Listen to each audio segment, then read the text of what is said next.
नागपुरात बनावट दागिन्यांवर 73 लाखांचं कर्ज काढल्याचा प्रकार. सोनं तपासणीसाठी 16 ग्राहकांची हातमिळवणी करून बनावट दागिन्यांवर कर्ज मिळवून दिलं. पाचपावली पोलिसांकडून आरोपी विरोधात गुन्हा दाखल. यूपीआय ट्रान्झॅक्शन फेल झालं तर पैसे तात्काळ खात्यात जमा होणार.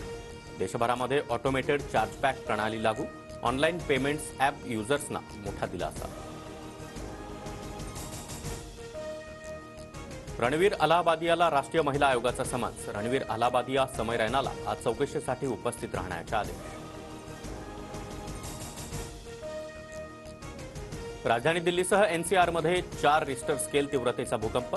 10 सेकंदाच्या आसपास भूकंपाचे धक्के. नागरिकांमध्ये भीतीचं वातावरण. अमेरिकेकडून भारताच्या निवडणूक प्रक्रियेमध्ये मतदारांचा सहभाग वाढवण्यासाठीचा 182 कोटींचा निधी रद्द. एलॉन मस्क यांच्या नेतृत्वाखाली सरकारी कार्यक्षमता विभागाचा निर्णय. अमेरिकन करदात्यांच्या पैशातून होणारे सर्व खर्च रद्द. कल्याण